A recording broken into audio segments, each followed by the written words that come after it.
you ended up with a Purple Heart from that deployment. Yeah. What can you tell us the story of how that happened? Just getting, so the first one was in Kajaki, got just blown up, hurt TBI, hurt my back, have a herniated disc, and then the second Purple Heart was later on outside of this patrol base, same thing. IED getting blown up. Nobody was killed on either of those? No, so we had Marines had their backs broken. No deaths from an IED other than Doc Beecham for that deployment. But the two Purple Hearts that you received, nobody actually died on that. That's lucky. Do you know what the IEDs were after the fact? One of them, so we didn't do post-blast analysis leaving Kajaki. This was the last day, last patrol out of Kajaki. So it was like, hey, we're gone anyway, so there's no post-blast analysis done. EOD wouldn't have been protected if they came. So anyways, nothing there. And then we're pretty sure it was a command pull IED for that one. And then the second and third time I was blown up outside of Patrol Base Boldak, those were both pressure plates. That was that guy's MO, was pressure plates. I think the second time I was blown up, it was like 40 pounds of HME, and then the third time was 60 pounds of HME.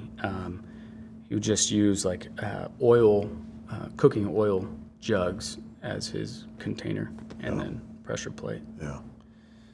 Man, that's some nasty stuff. So we got really close. It wasn't the bomb maker, but we got really close to one of his dudes that was putting the bomb in the ground. I think a PFC opened up on the guy with a 50 cal. Like almost, he still got away. It was at night. Guys skirted past some compounds, and didn't get him. But I mean, that would have been the closest we got to making any progress. So like I said, we were there for 90 days and we knew we were turning it over. So it was kind of just like, hey, go beat bodies out here for 90 days till we get, Yeah.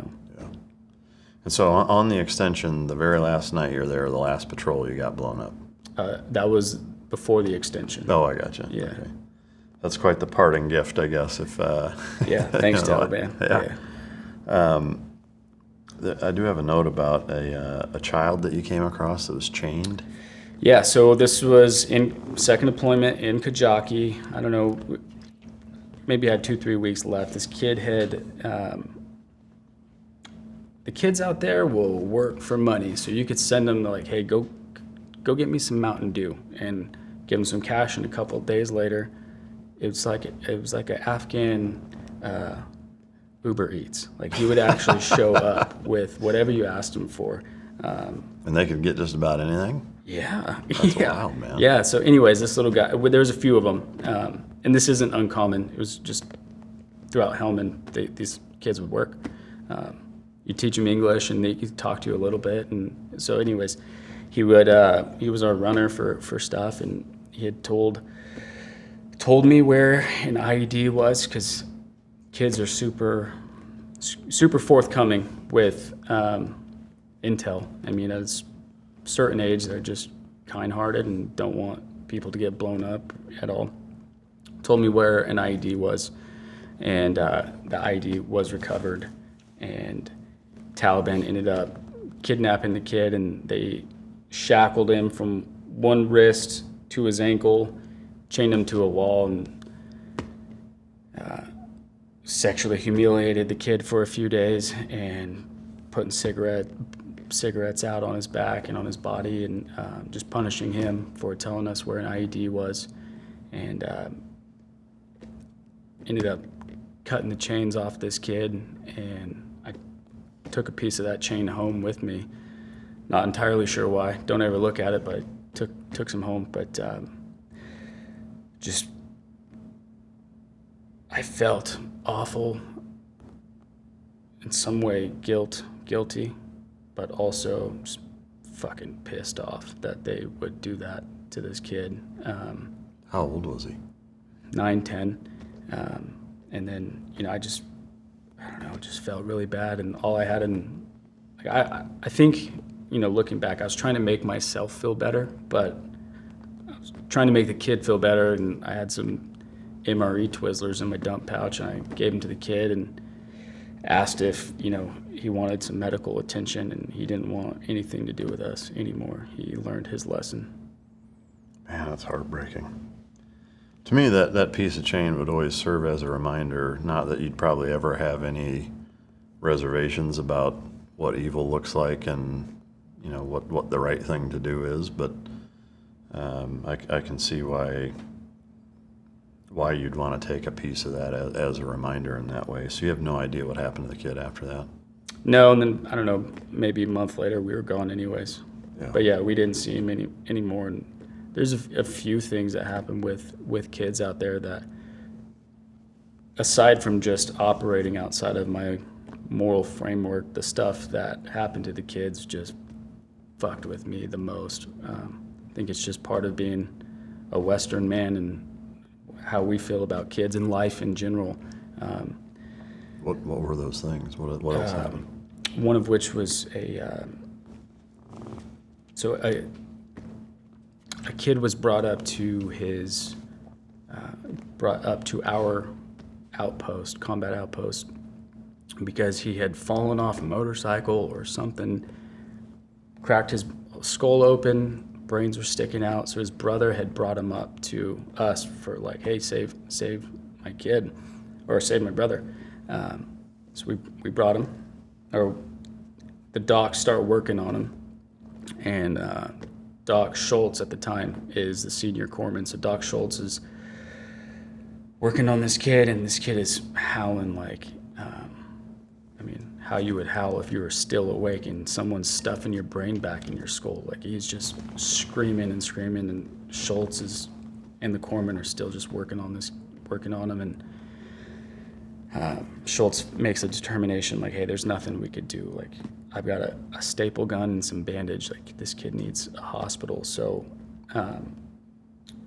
Marines in the COC call up a medevac. So they send a medevac. My buddy Clark is outside with an IR strobe for them to land. And so they're here, they're ready to land, and then they fly off. They don't land, they don't come pick up the kid. And then we get radioed in the COC, hey, force drawdown, we don't have the resources to help this kid. Good luck, it's not your responsibility. So Doc Schultz just staples the kid's head shut and stuffs his brain back in, and the staples made the kid pass out, oddly enough. So he finally passes out, and our company commander authorized like $1,000 to give the dad some gas to drive 4.5 hours on not good roads to the nearest hospital. And the dad was like, no, like, I have other sons. Like, if he dies, it's okay. It's not a big deal. We're like, no, take your kid. Here's some bandages and here's some stuff. Like, good luck. So he took the money, and we were all pissed. Like, why? Dust Off was here, and it wasn't them that didn't choose to land. They, of course, would have picked that kid up, but just the resource they said no. And then, like, a month later, that kid comes walking up to the base and was like, hey, I'm alive. Thank you guys very much. Didn't say it like that, but he lived. Then a couple days later, maybe a week later or something, Taliban fighter had blown himself up, putting an IED in the ground. Dust Off came to pick him up. And so I'll just keep it with me, just, what the hell? This kid, I know we're leaving Kajaki, but that we're supposed to be here winning hearts and minds and at least doing some good. They came to pick up that Taliban dude without a leg, but not this kid. So yeah, that was, like I was saying, it was outside of my moral framework of what I thought was right and wrong and what we were doing out there. So that one bothered me, just bothered everybody in general, but bothered us. But with the kid that was chained up, sort of where my soul started getting, I don't know, corrupted or snuffed out was, I just kept asking kids for more intel because, I mean, I guess when you get down to brass tacks, I'd rather that evil happen to that kid than a Marine get blown up, than one of my boys getting blown up. So it was just like knowing, and judge me, I will stand in particular judgment for it, but I just had, that was just the way I wrapped my head around it. Like, I know what's likely going to happen to these kids if they do give me actionable intel, but I'd rather Marines and Corpsmen make it home. Do you know if any of the other kids that gave you intel had anything bad happen to them? No, I don't think so. I was pulled off the line like 2 weeks, 3 weeks before we left Afghanistan, so I'm not entirely sure what happened. They had an intel guy go out to replace me at the patrol base Boldak, but he went on one patrol and the Marines sent him back. He said he was a gear bomb. So I really nothing intelligence-wise happened. So those guys were just out there. The squad out there was just like, hey, let's just get blown up and try and kill this sniper for another couple of weeks till we get to go home. Yeah, and they never got him. Either of them. Yeah. Going back to the Taliban guy that blew himself up and they picked up, do you have any idea, like, where the buck stops with who makes the call to not pick the kid up, but to pick the Taliban guy up? Like, do you know? It's got to be up at the division level. It was definitely not my company commander, definitely not the battalion commander. It was up at, I mean, these are multiple units. So the dust-off crew is an Army crew, so somebody with the authority to tell one unit not to support another was making that call. So there's probably then no way to know if it was the same guy that said no to one and yes to the other. It would have come from the same COC or the same, I don't at the division level, I'm not, Joint Operations Center maybe. Probably would have been the same guy because it super short amount of time and it was in the same exact AO, same combat outpost. Is there any way to find that out? Maybe. Yeah. Is that something that you talked with any of the other guys about and that you were kind of collectively pissed off, or was that just something? Everybody was like, what the hell? Yeah. Just with the kid thing. It was like, we saw that dichotomy, like we're not going to allocate resources for this kid. We are for the Taliban. And the way, it was pitched to us was, he's an enemy fighter, so rules of war, we got to help out. But at the same time, they're not part of the Geneva Convention, and it wasn't actually a war. And I'm not advocating for war crimes or anything like that, but... it also wasn't in result of any of American forces' actions either, right? Correct. So, and that was the other part. They're like, well, you guys didn't hurt that kid, so he's not our responsibility, and we didn't hurt that Taliban dude. He hurt himself. So, it doesn't make sense. That's one thing that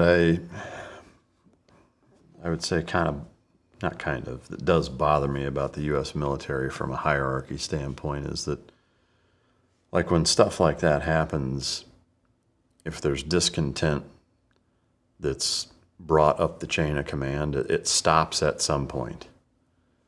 And there's like really never any either justification or follow-up or whatever. And to me, it's like you should be able to run a grievance like that up the chain and get an answer for it, not just at whatever point in the chain of command that there's the guy that says, hey, this is above my pay grade and I'm not going to take it that much further. Like, to me, that's as big of a problem as the guy who made the decision, because if something like that, if there's, a bitch about it amongst the guys, that should be run up the chain. And to me, like, you should get an answer for that, in my opinion. Maybe people, I would even ask you, in that same position, maybe you think there's bigger fish to fry or whatever. But, to me, the whole point of why you're there is exactly what you were saying, is to make a difference. right? So if that's the goal and you're not doing that, why is that not better explained to the guys who are actually on the ground doing it? Yeah, I think it just gets down to why were we there in the first place, and you stack that up with what is a counterinsurgency, trying to win hearts and minds. So because this is a counterinsurgency, indirectly we're trying to win hearts and minds, but why were we there? I'm not sure. I can't imagine there being some sort of like hotline to send that stuff up the chain, or how would it look with Sergeant Brunnemann overstepping his battalion commander to tell the general? Yeah, no, I get that. I mean, following the chain of command is important. I guess my point, though, is like, did your guys' gripe session reach whoever was in charge of you guys? So it would have been our company commander, and he was just as pissed off as we were. So do you know if he went up, to his boss and said, "Hey, what the fuck?" I'm sure he would have expressed that issue with the battalion commander. We had a very good company commander, very intelligent, just stand-up dude. But he wouldn't have expressed his discontent to us. He wouldn't have bitched to us. No, I get that. I guess, if your company commander expressed to the battalion commander, "Hey, what the fuck? Can you explain to us why this is happening?" I'm not as confident that the battalion commander, would have taken it any higher. Yeah. So I guess to me, just from like if you want to call it an accountability or chain of custody standpoint, is that at what point, was it the battalion commander that decided this isn't a big enough deal to go, one step above me to my boss, or did he do it and it was the guy above him, or where did that stop? Yeah, I'm not sure. Probably at the battalion commander, and then to be charitable to him, it would have been, okay, you guys are leaving Kajaki in a month anyway, so what hearts and minds are you going to win anyways? Just stay alive. Yeah, it's baffling. Looking back, is there a riskiest operation that you were a part of that stands out? Pretty much every engagement with the sniper. Afghans are a lot more likely to open up and talk to you if they're a little bit secluded. So if there's an Afghan standing with the entire patrol, he's probably not going to say much. But if it's just you and him around a wall in an alley, he's a lot more likely to talk. So that was kind of the playbook, was the squad would push up next waypoint and whatnot. But if there's somebody I wanted to talk to, like a civilian of opportunity to talk to, I would start chatting. I would take him, just me and the Terp would go talk. So the sniper, I don't know, dozens, 20 times. He almost blew my head off. Just standing next to a wall, supersonic freight train impacting right here and getting spalling and dirt and mud and shit in my ear holes. And it's just, he was super close. So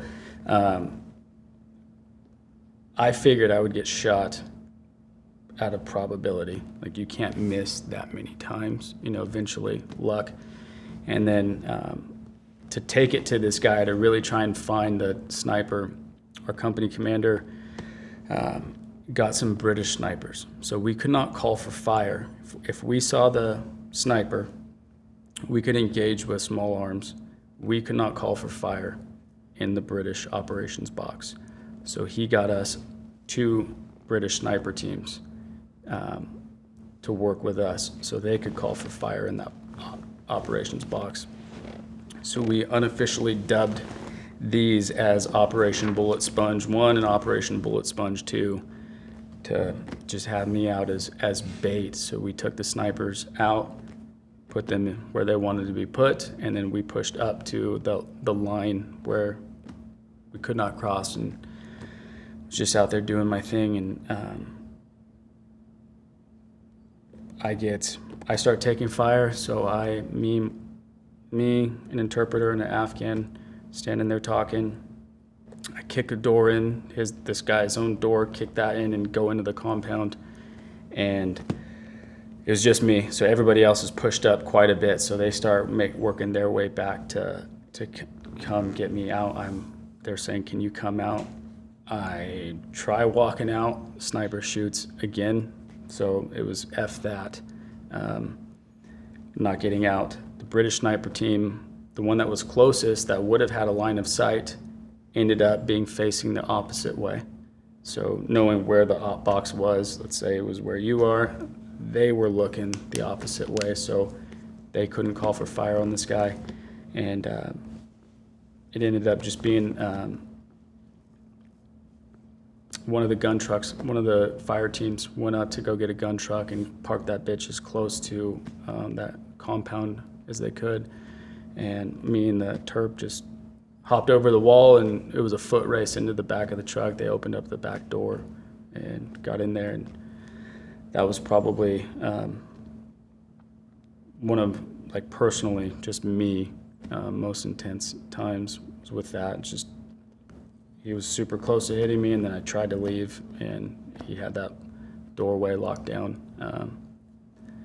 And then, I don't know, I really just thought I was going to get a shot in the face. I'm not sure why I was obsessed with my face or whatever. I just figured if I get hit, it's going to be in the mouth, and something about that just really messed with my head. And then just doing that for a few weeks just really messed with my head. Like, all right, maybe tomorrow he's going to get lucky tomorrow. And that was like a weakness of mine was starting to get trying to dodge my fate. Like, if that was my fate, was to get shot, then it was what it was. But I was just obsessing over, hey, it's going to happen tomorrow, it's going to happen, and that's super unhealthy.